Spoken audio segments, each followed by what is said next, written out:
greatest in the world of sports. This is Chalk Them Up.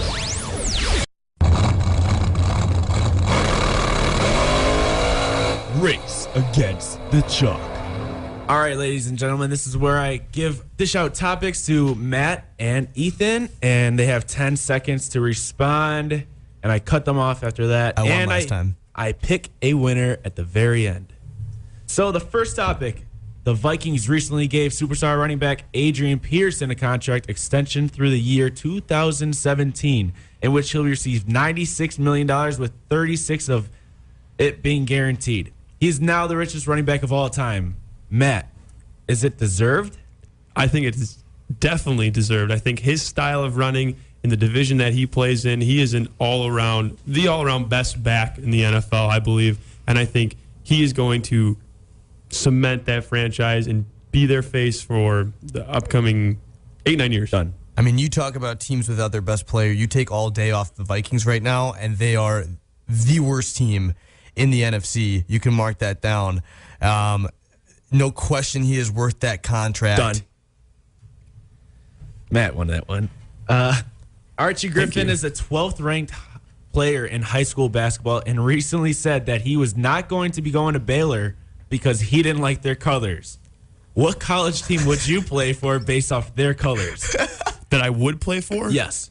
That's such a poor question. Come on. I think I love Arizona State's colors. I think those colors are awesome. They're unique. That maroon and that yellow. You can add the black in there a little more. I would go Arizona State. UNC Argyle. Are you kidding? It's so classic. It's Jordan, the baby blue and the white.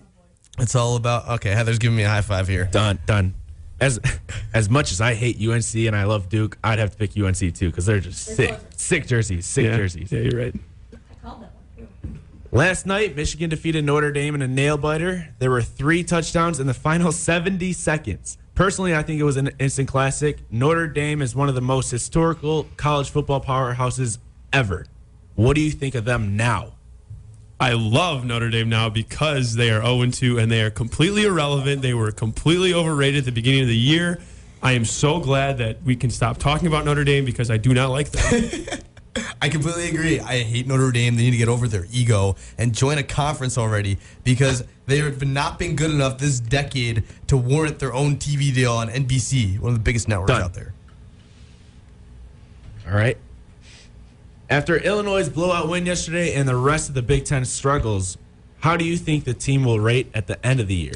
I think Illinois is going to be in the mix for possibly competing in the Big Ten championship. That date you have to remember is the game against Wisconsin at home. That is by far your toughest test. I think you can play with.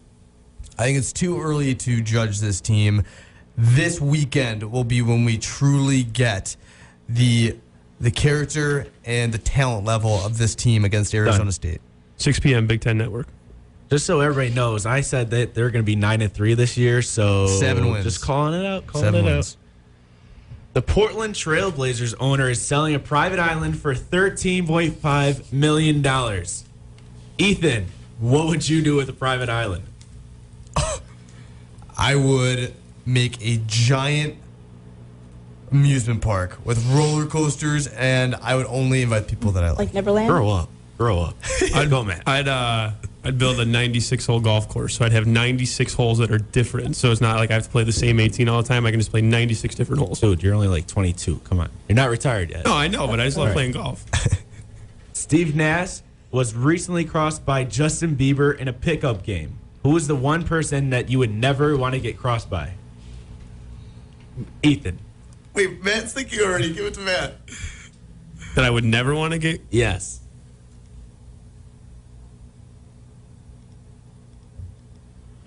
All right, you're done. Ethan? Pauly Shore.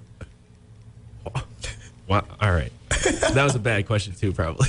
Steven Strasberg pitched for the Nationals twice this past week. He gave up only 1 earned run in 8 innings. In his first game back from the injury, he pitched 5 innings with no runs. What do you think of his future, Matt?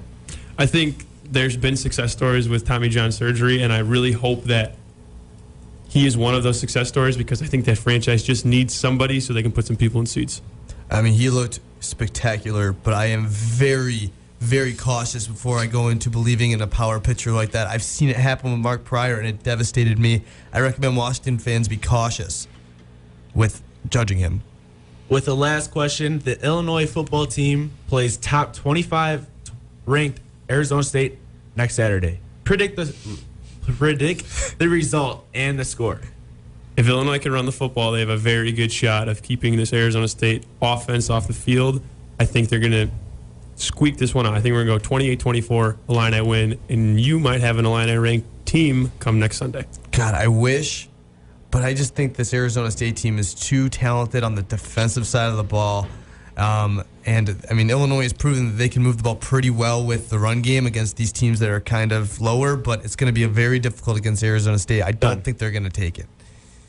John Starks is I don't want to be crossed over by John Starks. I never liked that guy growing up, watching those Bulls-Knicks games, 94-95. No. That's a better So John answer Starks. than Paulie Shore.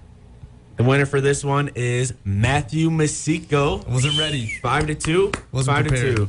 Sorry, Ethan.